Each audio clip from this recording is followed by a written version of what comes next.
प्रशिक्षण के साथ साथ हमें इस तकनीक को समय के अनुरूप अपनी व्यवस्था का हिस्सा बनाना ही पड़ेगा और लगातार इसके साथ कार्य करते हुए यह तकनीक हमारे द्वारा नियंत्रित हो, विभाग के हित में, समाज के सापेक्ष कार्य करती हुई यह इस विभाग को निरंतर आगे बढ़ाती रहे, यह आज की आवश्यकता है।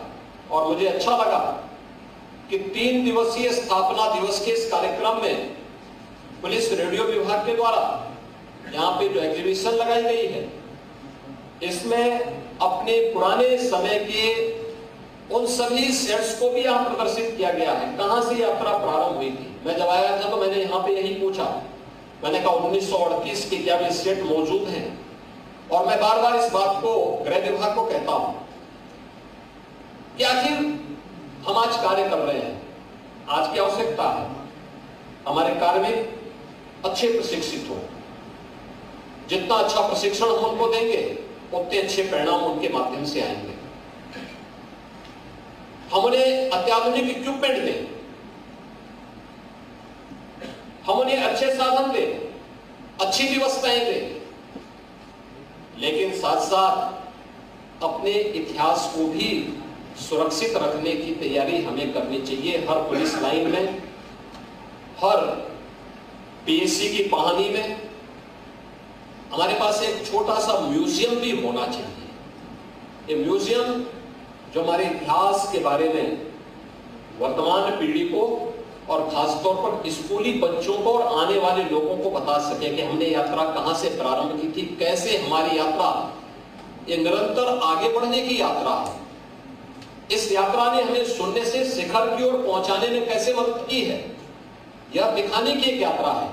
और उस यात्रा को आगे बढ़ाते बढ़ाते आज हम कहां तक पहुंचे हैं। आज के दिन पर अक्सर होता क्या है, हम हथियारों से कहां पहुंचे हैं। आज पुलिस के पास अच्छे साधन आ चुके हैं, अच्छे आर्म्स आ चुके हैं, लेकिन हमने पुराने को संरक्षित करके एक म्यूजियम का पार्ट नहीं बनाया। हम उसको भेज करके स्क्रैप में भेज देते हैं।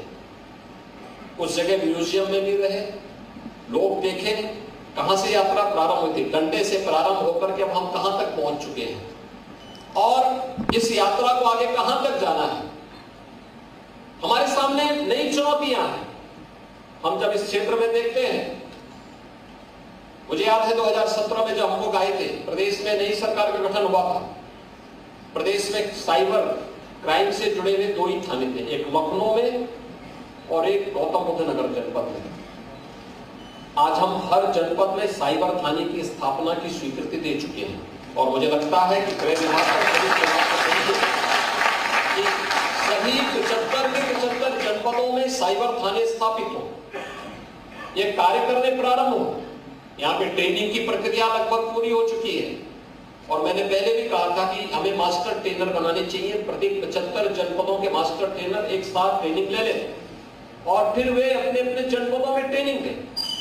थाने के साथ साथ हर थाने में भी एक साइबर हेल्प डेस्क की स्थापना हो जाए, क्योंकि तेजी के साथ इस क्षेत्र में अपराध का घटित होना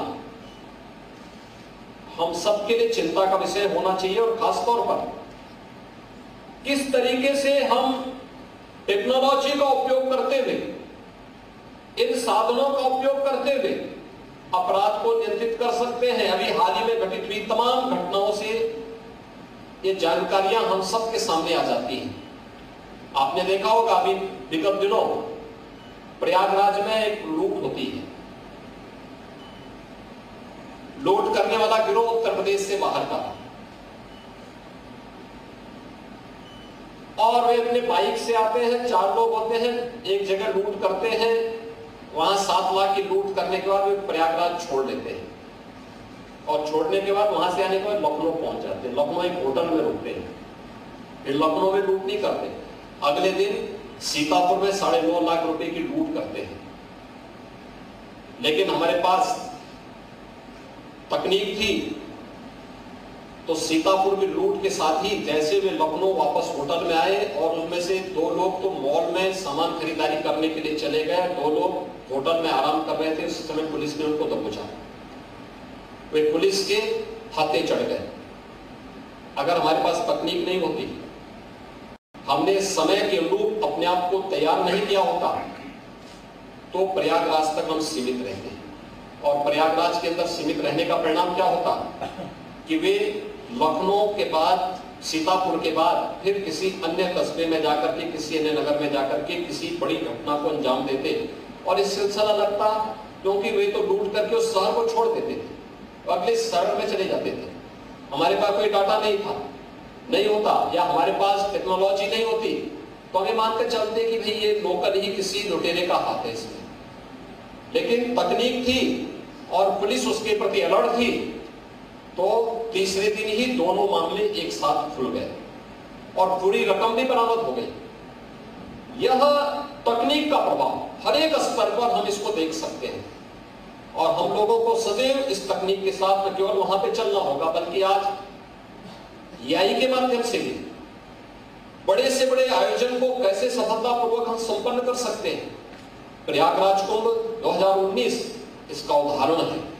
आने वाले समय में बड़े से बड़े आयोजन को संपन्न करने में भी, अभी कांवड़ यात्रा में गाजियाबाद से लेकर के हरिद्वार के बीच में ज्यादातर भाग उत्तर प्रदेश के अंदर आता है और कांवड़ यात्रा में 4 करोड़ श्रद्धालु इस पूरी यात्रा का हिस्सा बनते हैं।